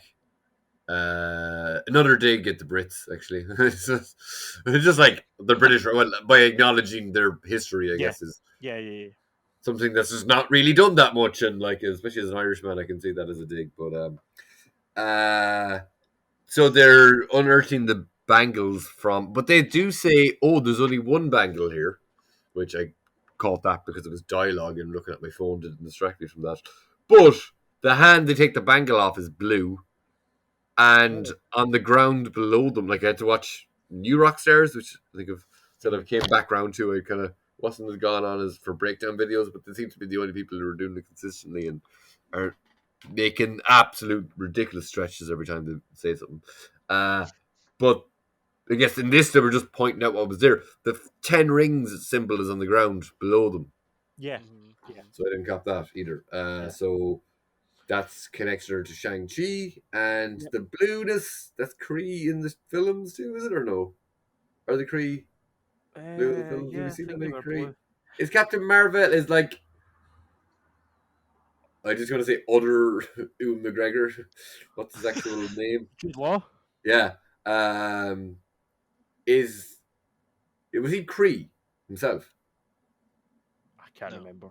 I think Kree are blue in the comics, but they may not always be. And then there was blue people in that, and like so. Back to Captain Marvel, the squadron she's going around with, they're blue, or one or two of them are One of blue. them is, yeah, a few of them are. Yeah. The girl, the lady who's like, I think she appears in another Marvel film. She could be Asian. Is it not? And Dinmu Hansu is blue. Is it not Michelle Yeoh because she was in Shang-Chi? Pretty sure Michelle. Is it Michelle No, Yeoh? it's a No? younger. She's just on that squad, but apparently she appears in something else. I'll check it up. So the thing with the bracelet, obviously there's another bracelet, right? Because they make a point of saying, "Oh, there's only one Jackie bracelet here." Chan. No, Deborah- sorry. Maybe. Dr. Minerva. She might have been Dr. Minerva in Event. Oh, no. She's Cersei in Eternals, Yes. and she's. Gemma just, Chan is it? Yeah. Yeah, And then she's just some random bad. Like, she's just on that crew of bad soldier people. But they. Yeah. So yeah, there's also another bracelet, right? Like I take it somebody's going to turn up later with that other, with the same kind of powers, and she's going to have to fight in the typical Marvel style. She's going to have to fight someone with the same powers as her. Is that where this is going? Yeah, well, there's a thing I didn't realize, but apparently it's from like a pretty. Like, I've seen a lot of people posting afterwards going, oh, this is the clan. So they call themselves the clandestine. That's a Mhm. thing in the comics, but I've no idea what they're about. I've just seen like Nah, I've heard of it, but it's supposed to be a really good run, whatever it is, and it's just like there's a big blue guy. There's like someone who dresses up kind of like a superhero with a cape and shit. So I think they're like a good team, but they like seem to have existed in the Marvel universe even more in a clandestine fashion because I've never fucking heard of them. But yeah. the people who know them seem to really enjoy the run. I think it's a very self-contained story. Yeah. And I don't know if they're actually Kree. Let's just look that up. I think, but it's clan, as in clan, like a Scottish person might say it, Clan. and Destine. So then bring it together somewhere. I love how he's just. I don't know what he's doing. He's just standing on you. Is that what he's just doing? dropped a clap. He Yeah, said, it does that. putting 2 paws in your chest. Oh, it's a created by Alan Davis and various comic book publishers. So, and they're only from 1994, but they just never really did that much. But like they look like that in the comics. Right. Oh, So they're like a Hulk version, and they seem to be similar to Eternals. Like they're long lived. So like, as not in the comics, but in the universe. And yeah, it's supposed to be a pretty good run. Yeah, I don't know. I'll stick with Captain Marvel. I'll stick with Miss Marvel. I hope it gets better. I think I'm curious to see how it will lead into the Marvels. I don't know how I feel about. I'm hoping that it's not just going to be someone else has got the other bracelet, and then the last episode is just her fighting something with the same sort of energy power. I think that'll be kind of boring. But hopefully, they do something more interesting. Like I said, I'm really enjoying the other characters in the show. Just a shame that the main characters, but I don't know. She's how good. long? How It's long's not- the episodes? Because I might start just to try and watch it They're to quite catch up. long. They're like an hour an episode, which is pretty good. Oh, okay. Well, yeah, it's general kind It's of. not like 40 odd minute bullshit. It's like 55, 58 Full minutes. minute. Really? I just Yeah. assume. I never really pay attention. I'm always like, it's an hour. No, they're quite long. yeah, they can do more with it, and it can definitely end well. Because like I said, the first episode was really. I think the more it goes on, the better it's getting, and the more I'm getting into it at least. So hopefully, if that trajectory continues, it'll end Be well. decent. I'm trying to be hopeful, but yeah, it's not the worst Marvel show by far. It's better than Moon Knight. It's better than Captain America: Winter Soldier. Like it's Wow, probably really? middle of the pack. Yeah, it's not one division, but it's better than a It's lot of the like, ones. from my opinion, it's different, but it is one of the better shows in general because it's quite well Yeah, rounded. yeah. And it's from like I've never read the Miss Marvel comics, but she's essentially just not to say like kind of call her a rip off or anything, but she's more this times. But I guess Miles is too also, but like something that she does that I guess Miles also does in the comics. But I'm under the impression that Miles in the comics, like his runs were a bit bland for a while. He was just kind of like, oh, he's Peter Parker, but he's black, and like they didn't really do much else with his character. Hmm. Like there wasn't much else to it. Like I've heard that, like he's just. Someone's made a good point. It was something like Miles working doing volunteer work is something that you wouldn't be completely out of place if Peter did it, but it's far Mhm. more of a Miles original trait. Mm. And because, like, other things that he has that Peter has, he's really smart. He has a one parent family, maybe. Um, Yeah. but so they didn't really make him anything that was, but now also he's an artist. So, like, he does a bit of graffiti or maybe drawing. I don't know if he does that. Music as well. He makes I music. listen to music. Yeah, so he's got stuff that Peter doesn't have, which they've kind of differentiated him. But anyway, Miss Marvel is like, from what everyone says, like she does go over the Peter Parker stuff. Like she has, well, I guess she's family issues, but she's a teenager, love life kind of stuff. I thought the fucking maybe that was the second episode. The dance sequence thing was quite funny. Oh, the And there was wedding. dance sequences at the wedding too. No, Wedding scene was really when cool. she got I like that. when she got your man's number. Oh, right. Okay. Yeah. There was I thought they could have pushed the action a little bit. The damage control, or they seemed to kind of show one of the characters as being a bit racist. Oh, The Oh, yeah. female one, Yeah. she's I just remember like, that. Yeah. Yeah. there was an interrogation scene in like the second episode where she's like, "Oh, is she Eurasian?" or "Oh, Yeah. sorry, Yeah. She's Latina trying to place X," and where it's they're just like, from. Yeah. Yeah. oh yeah. wow. Fuck. She's good. She's in Orange is the New Black. She's a good actress. Oh yeah. Can't remember her name, but she's great. Yeah. I know it was maybe a little bit silly the way they ended. Like they just came in and they were like, oh, or maybe I don't know. They were like chasing Kamala in the last episode, and she just like walked away. But I guess there may Yeah. be what I thought was kind of interesting was the weapons that the clandestine, if that's what they are, had Hmm. that they showed up. The kind of Bon Jovi of it all. They just played the needle Hmm. drop of Bon Jovi. I was like, yeah. Brown Oh, Jovi were the band at the wedding. But they didn't. so You didn't get to hear him sing, which I was I very know. upset by. I I know. was like, I want to hear his take on the Bon Jovi song, Yeah. or Yeah. is he just going to sound like CD perfect Bon Jovi? Yeah, look, I've enjoyed it. With all the Marvel shows, like the only one I've ever really been arsed to go back and rewatch is Loki. But like Loki is, I think it was more about the information that you got from watching it, Hmm. and like. mm, Even with show, like even a really good show now, like I will rewatch a show, but any show where like most of these comic book stuffs have, where they have, like I struggle to think like what show, like for me to actually rewatch a TV show, it has to be like absolutely amazing. Yeah. Do you know what I mean? Like Agreed. There's not TV, many I'll rewatch.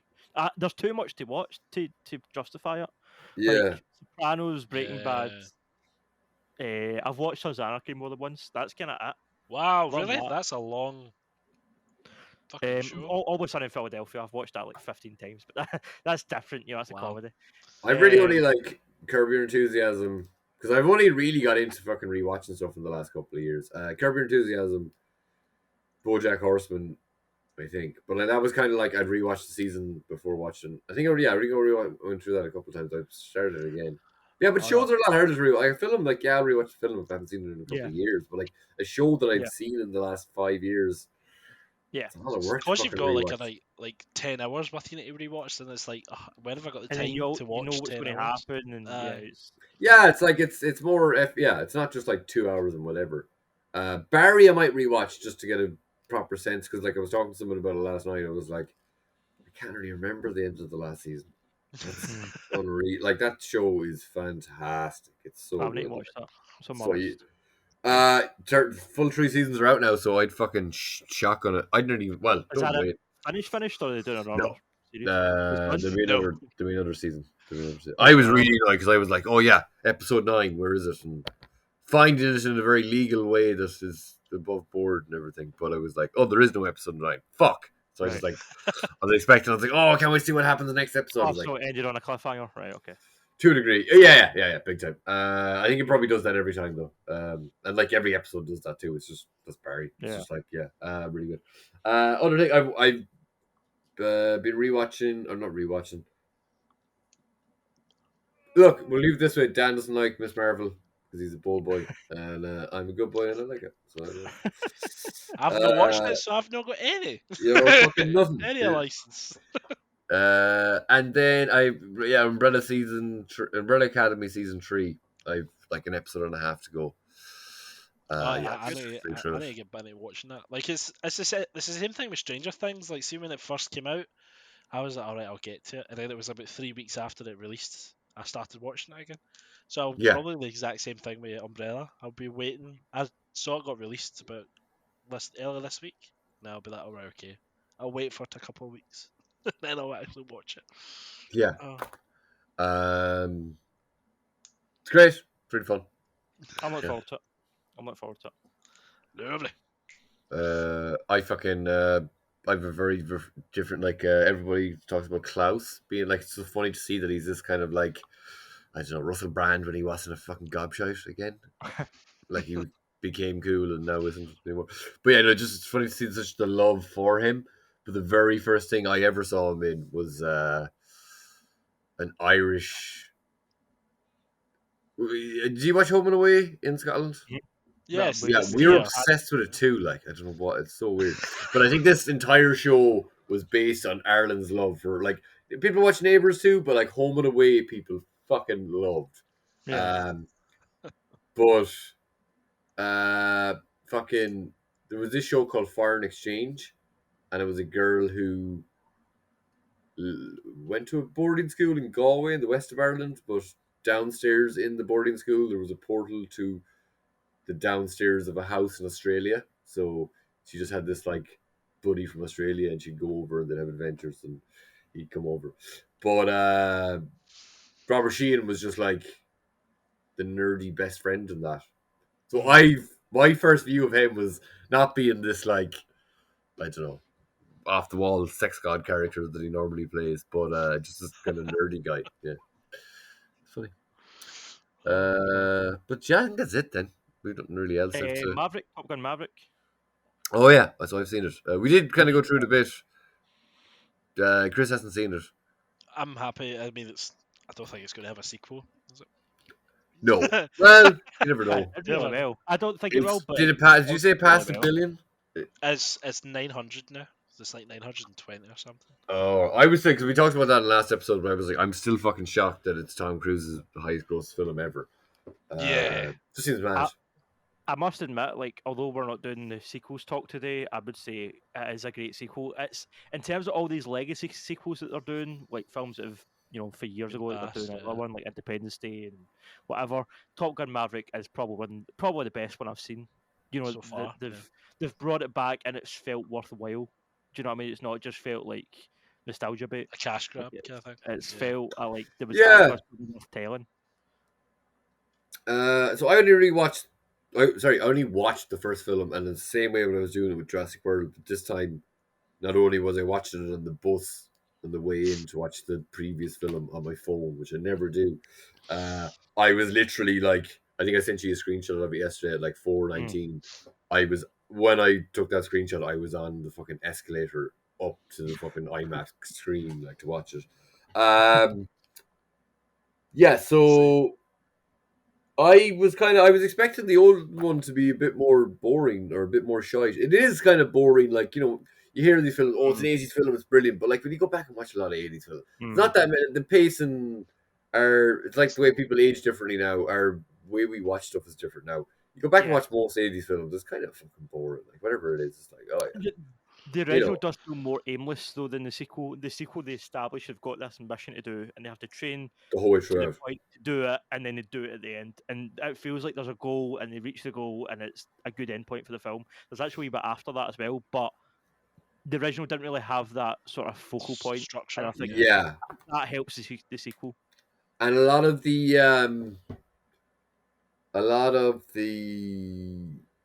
although I was surprised to see as much fighter pilots in the sky footage in the first one as there was, which we can come back to that in a moment. It felt a bit messier. You didn't really know what was going on up in the air. So like, I don't know. I was kind of, at the same time I was getting ready to go to watch the new one, so I was shaving and doing grooming and stuff. So I wasn't fully in like entirely. I wasn't like sitting down and watching the film in its entirety from start to finish. I was kind of in and out of the room. I just wasn't really sure what was going on half the time. I was like, they went up and he's being a hothead and he comes down. He's not giving out to him. Obviously, as well, filming techniques and stuff have improved a lot. Since that original film was made. Like there's stuff like that as well. That I think I mentioned. Yeah. No, I was going to say, is it worth? Oh my god, I've lost my thought there. Worth watching the first one before watching the second one? Yeah, is it worth watching definitely. that? I kind of thought. Did you say Courtney didn't watch the first one? No, we'd both seen it. We right. hadn't watched it in years, but yeah. That's what I was going to say. It's definitely, it bleeds right into it. Like everything that happens in this is the director's. Like not everything, but it's there's a legacy there. It's like you're having children of characters whose stuff in particular happens in the first film, and the effects of the first film are still lingering on the second film. Because he was supposed to fly the planes, was it no? Or as Jakey did fly the whole. I thought that, but you can't fly a fighter jet if you're not a fucking army person. So no, he didn't actually do the flying. Be enlisted. Oh, really? He did fly some jet, but it wasn't. That's his jet, actually, apparently. That's Tom Cruise's actual own jet. He does have a jet that he flies, but you can't fly one of those military jets unless you're in the military.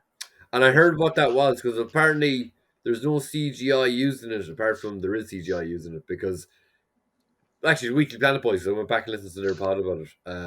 So I'm just going to rob all of their, going to come in and grab their information that they got. Cycle it.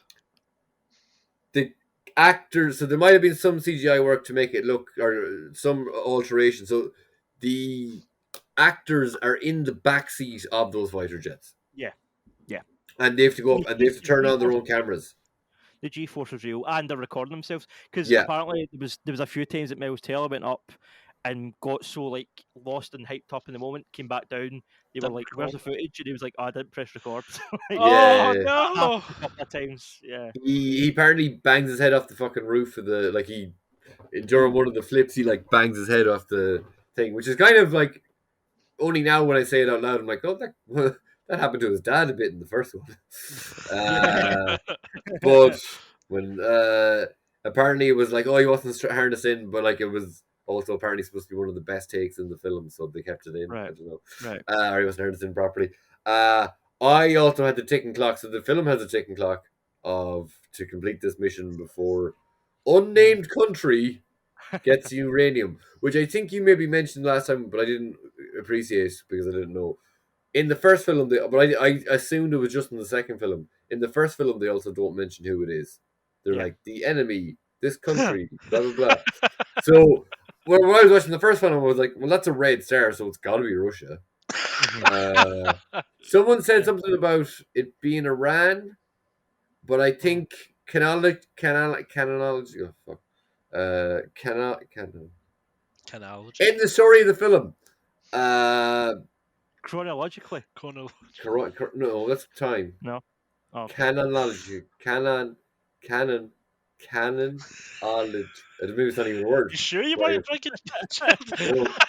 But I was saying to one of my mates, like, if I'm in a pub setting for long enough, osmosis, I feel like I'm drunk. So I must feel like I'm hungover. So I kind of got it at a certain point, and I just leant in to say something to my mate, and it was like, that's it. I feel like I'm drunk now because I've been around drunk people or people who are drinking long enough or in a pub setting long enough that I feel like I'm drunk.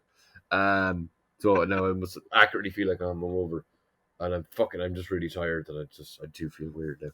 I was gonna take away and sleep, but I have to get fucking not takeaway. Lunch for tomorrow for work, so I have to go. Do have to walk to the shop. I'll do that and I'll get it to. Sorry. Top Gun. We're all going to Top Gun. So there's the ticking clock of the mission having to be completed. I also had the massive ticking clock of completely misjudging when I was reading the runtime of the film. I think it's like 130 minutes, which is like 2 hours and 10 minutes. I read that as an hour and a half. So I was like, hour and a half, sound. I don't need to go to the toilet. So I had like a coffee and a can of Coke, and busting. I won't get into the graphics of it. That's the graphics get into, but I was expecting that I irreparably damaged my urethra.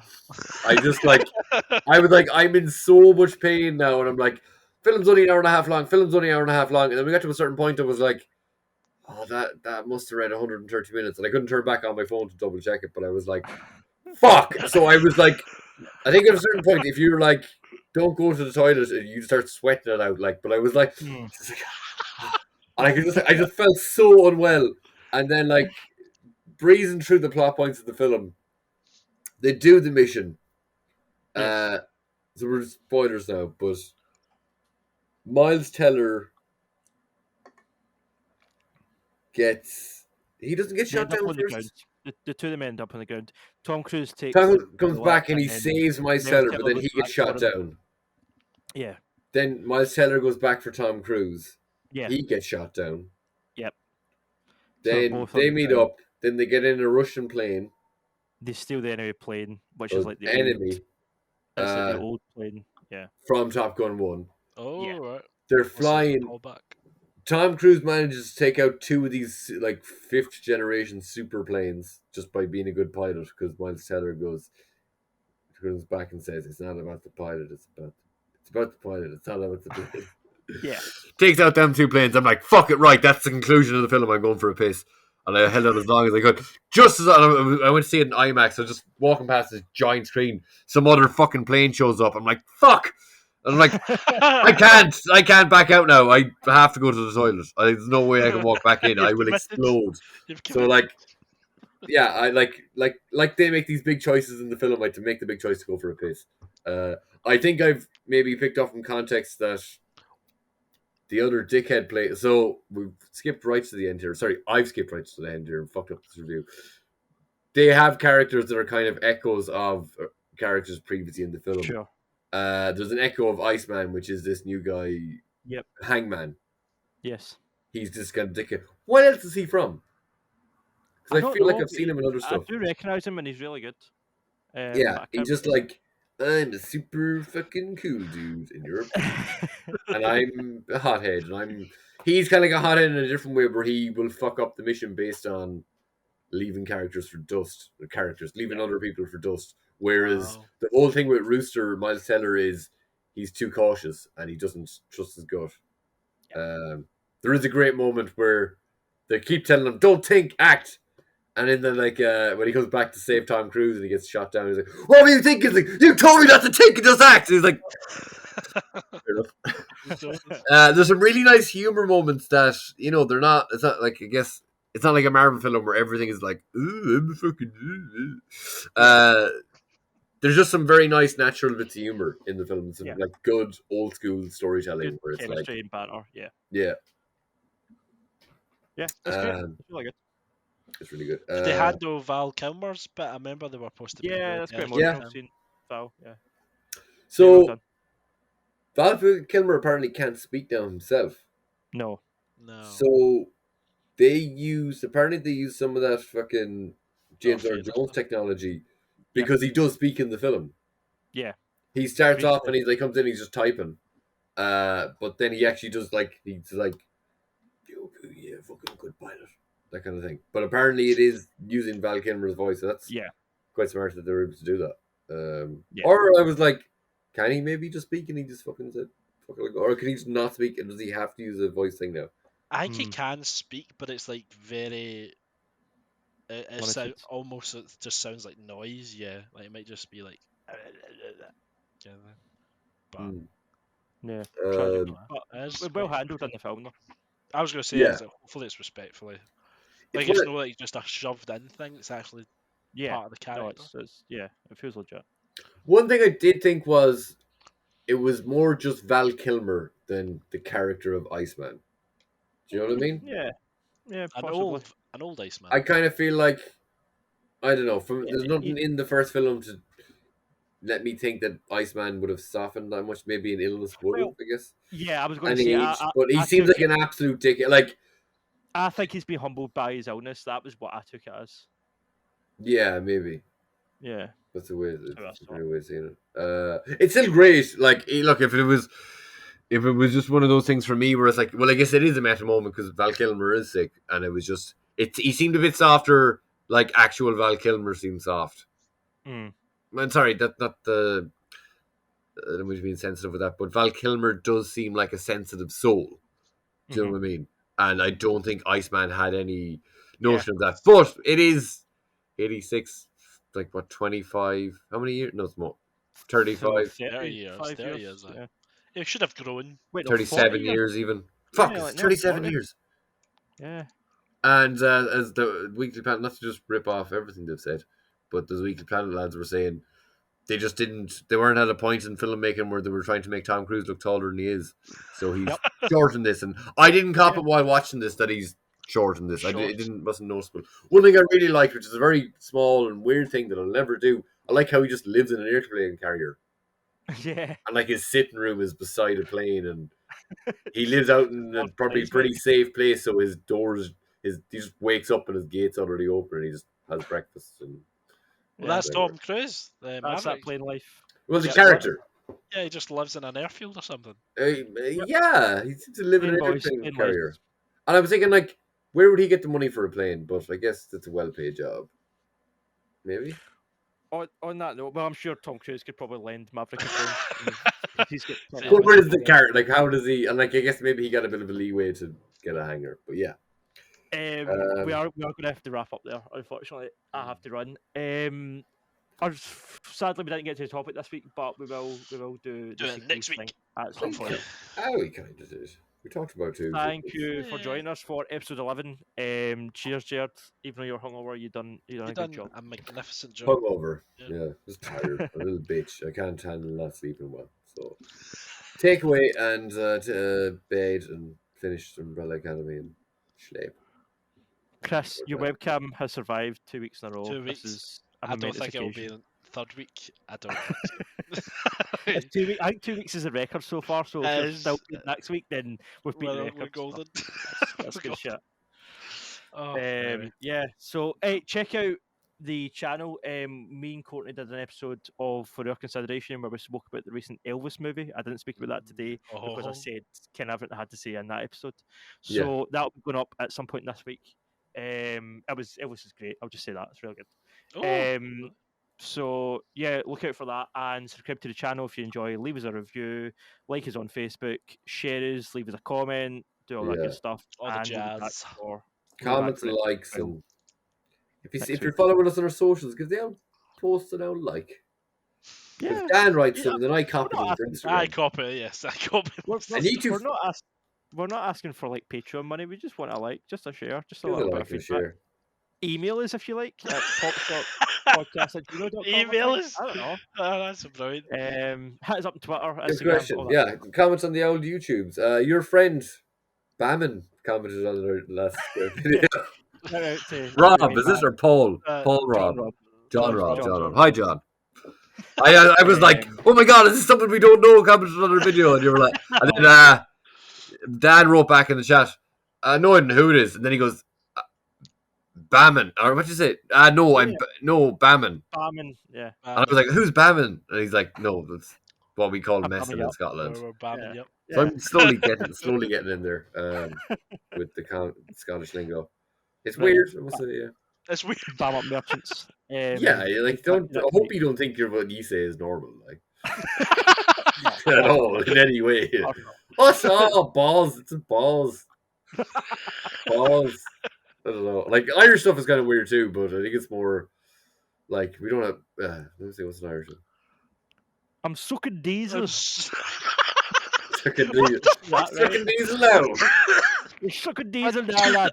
Sucking diesel now. That's a good one. That's a good quote. I'm sucking diesel. Oh man. She's throwing the weens against me. Yeah, that's a good one. Well, we won. This is very. I used to be very up my own arse about this, really. But I used to think this was a really cool thing. So my hometown is called Castlebar. Very small town. It's like under a population of 20,000. But I guess at the time we had a Taoiseach they were taking the piss out of some English politician because she called him a tea sock.